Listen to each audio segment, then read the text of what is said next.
Shalom, selamat pagi Bapak Ibu Saudara yang dikasihi Tuhan. Kita berjumpa kembali dalam acara Renungan Pagi Spiritual Life. Pagi hari ini, sebelum memulai seluruh aktivitas kita akan merenungkan firman Tuhan terlebih dahulu. Dan firman Tuhan hari ini yang menjadi dasar perenungan kita terambil dari 1 Yohanes pasal 1 ayat 1 sampai 4. Judul perikop itu adalah kesaksian Rasul tentang firman hidup. Saya akan membacakan bagian firman Tuhan ini bagi Bapak Ibu Saudara sekalian.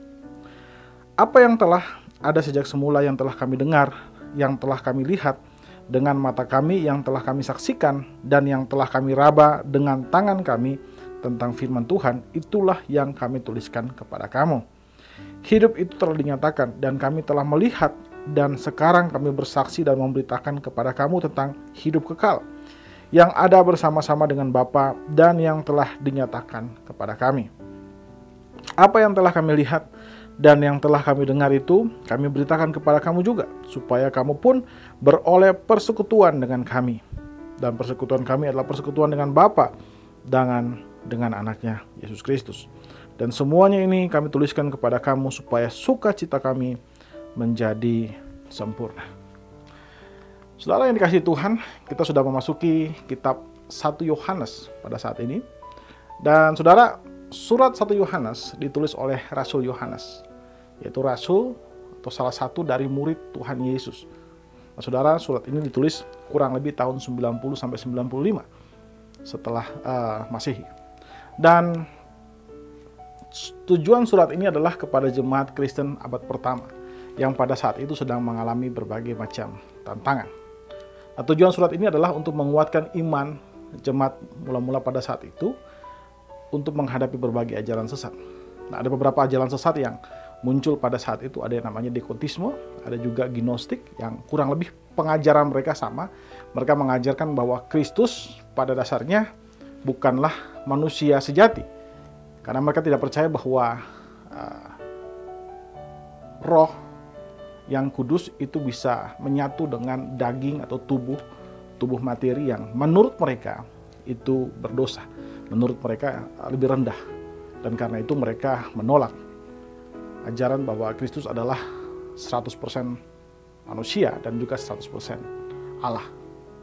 Dan selain itu juga ada juga ajaran-ajaran seperti antinomianisme. Itu semacam ajaran yang mereka menolak karena mereka merasa bahwa kita sudah dibebaskan dari hukum Taurat, maka kita boleh melakukan apapun yang kita ingin lakukan. Dan karena itu Rasul Yohanes menegur mereka karena kecenderungan mereka yang melihat dosa sebagai sesuatu yang diperbolehkan karena Yesus sudah mati bagi dosa-dosa mereka. Nah, saudara, selain itu juga Rasul Yohanes juga menekankan tentang kehidupan yang saleh karena mereka sedang menghadapi situasi seperti itu juga. Saudara yang dikasihi Tuhan, di dalam perikop yang baru saja kita baca, Rasul Yohanes yang merupakan penulis dari kitab 1 Yohanes ini menuliskan surat kepada jemaat Kristen abad pertama pada saat itu yang sedang mengalami berbagai macam tantangan. Surat ini ditulis kurang lebih tahun 90 sampai 95 Masehi pada abad pertama. Tujuan dari surat ini adalah menguatkan iman jemaat Tuhan pada saat itu yang sedang menghadapi ajaran sesat. Ajaran seperti dokatisme dan gnostik yang pada saat itu meragukan kemanusiaan Tuhan Yesus. Karena bagi mereka tidak mungkin materi yang jahat itu bisa menyatu dengan roh yang baik. Mereka melihat bahwa Yesus itu bukanlah manusia dalam bentuk materi, tapi dia adalah Allah. Tentu saja kita melihat bahwa ajaran itu salah. Karena kalau Yesus bukanlah materi, bukanlah jasmani seperti kita, maka dia tidak bisa menebus kita yang jasmani. Jadi pada saat itu Rasul Yohanes sedang menantang ajaran-ajaran seperti itu. Dan karena itu dia kembali mengingatkan mereka bahwa apa yang diajarkan kepada mereka bukanlah cerita dari orang lain, tapi dia adalah saksi daripada Kristus sendiri.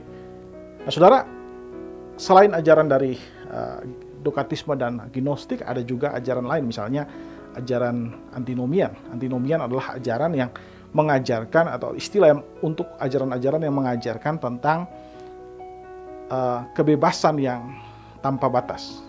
Di sana mereka ajarkan bahwa karena kita sudah ditebus oleh darah Kristus, maka kita boleh melakukan apapun yang kita inginkan. Kita boleh tidak harus takut ya, melakukan apapun karena kita sudah tebus oleh darah Kristus. Mereka tidak menghormati hukum Taurat, mereka tidak menghormati aturan-aturan moral, dan mereka melihat bahwa semua aturan itu sifatnya mengekang kebebasan mereka. Tentu ajaran itu pun adalah ajaran yang salah, dan karena itu Rasul Yohanes menentang ajaran itu dan menekankan kembali bahwa orang Kristen setelah kita menerima Yesus, setelah kita ditebus oleh Kristus, kita wajib hidup dalam kesalehan. Nah, saudara yang dikasihi Tuhan, kalau kita lihat dalam perikop ini, Rasul Yohanes menjelaskan bahwa seluruh ajaran yang diajarkan kepada para murid dan orang-orang Kristen pada saat itu bukanlah ajaran yang cuma cerita atau yang didengarkan dari orang lain, tapi yang dia ajarkan adalah saksi. Dia adalah saksi mata dari peristiwa kehadiran Kristus. Karena itu dikatakan di sana bahwa apa yang telah dia lihat, dia raba. Artinya kemanusiaan Kristus itu betul-betul Yesus adalah manusia. Dan ia hidup bersama Kristus kira-kira 3,5 tahun ya. 3,5 tahun dia hidup bersama-sama dengan Kristus pada saat Yesus menjalani kehidupannya di dunia ini. Jadi mereka tidak mungkin menyalahi atau mereka tidak mungkin salah dalam mengajarkan bahwa Yesus adalah 100% manusia. Nah, saudara, pelajaran rohani apa yang bisa kita pelajari dari bagian firman Tuhan ini? Kita bisa melihat bahwa seringkali dalam hidup kita mengalami perjalanan iman yang tidak mudah. Kadang-kadang iman kita diragukan. Kadang-kadang kita pun bertanya, apakah betul Tuhan masih memperhitungkan kita? Apakah betul Tuhan masih mengingat kita? Tapi hari ini Rasul Yohanes mengajarkan kita untuk memiliki harapan dalam Kristus. Karena firman Tuhan itu bukanlah hanya cerita. Firman Tuhan adalah kesaksian nyata tentang Allah yang hidup itu sendiri. Dan pengalaman Yohanes bersama-sama dengan Tuhan itu menjadi nutrisi bagi iman mereka. Pengalaman kita dengan Tuhan pun akan menjadi suplemen bagi iman kita. Semakin kita memaknai, melihat kehidupan kita, semakin kita bisa melihat jejak-jejak Allah di dalam kehidupan kita. Dan karena itu saudara, penting bagi kita untuk merenungkan kebaikan Tuhan dalam hidup kita. Ketika kita baca Alkitab, kita lihat apa yang Allah ajarkan kepada kita. Dan kita mulai merenungkan bagaimana Allah berjalan dengan kita. Allah berjalan bersama-sama kita. Nah, saudara, dalam pergumulan hidup ini, apapun pergumulan yang hidup yang kita hadapi, baik sakit, masalah ekonomi, atau masalah relasi, dan seterusnya, selalu renungkan kebaikan Tuhan dalam hidup kita. Lihat jejak-jejak kebaikan Tuhan yang tersebar di sepanjang usia kita. Pengalaman bersama-sama dengan Tuhan di setiap hari akan membantu iman kita bertumbuh. Kalau kita mengingat kebaikan Tuhan dalam hidup kita, kita akan melihat bahwa Dia pun akan menjagai hidup kita hari ini dan hari yang akan datang. Karena itu saudara, mari kita sama-sama merenungkan firman Tuhan dan kita melihat bagaimana Tuhan hadir di dalam hidup kita. Amin. Saudara yang dikasihi Tuhan, mari saya ajak saudara untuk mengambil waktu untuk merenungkan firman yang baru saja kita dengarkan ini. Saudara, apakah saudara sudah bisa melihat atau merasakan bagaimana jejak-jejak kasih Allah di dalam hidup saudara? Mari kita mengambil waktu sejenak untuk mendoakan hal tersebut. Mari berdoa meminta anugerah Tuhan melalui Roh Kudus untuk dapat membimbing saudara melihat jejak-jejak Tuhan dalam hidup saudara. Dan melalui itu saudara punya iman yang kuat untuk berjalan hari ini menuju masa depan saudara.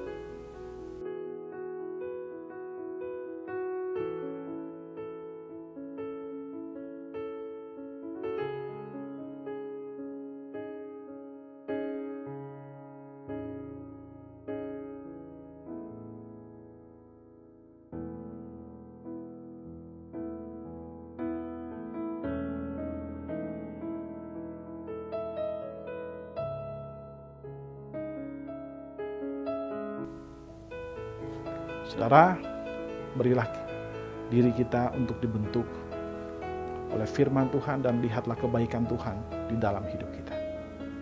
Mari kita tundukkan kepala, kita berdoa.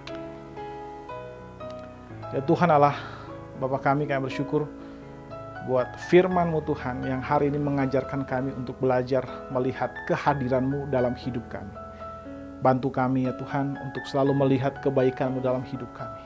Ketika kami menghadapi masalah-masalah yang sepertinya tidak punya jalan keluar, ajar kami untuk mengingat kebaikan-Mu dalam hidup kami. Jejak-jejak kehadiran-Mu yang tersebar di dalam sepanjang usia kehidupan kami, itu biarlah menjadi sebuah jaminan bagi kami, sebuah keyakinan bagi kami, sebuah bukti bagi kami bahwa Engkau akan menyertai kami hari ini dan juga hari-hari yang akan datang.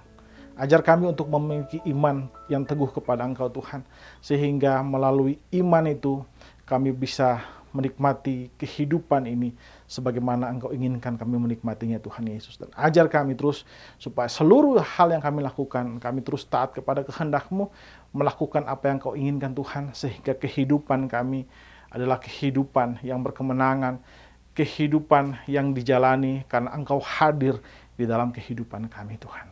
Terima kasih Bapa. Di dalam nama Tuhan Yesus kami berdoa kepada Bapa Surgawi. Haleluya. Amin. Amin. Bapak Ibu Saudara yang dikasihi Tuhan, demikian renungan kita pada pagi hari ini. Selamat pagi, selamat beraktivitas, dan Tuhan Yesus memberkati Bapak Ibu Saudara sekalian.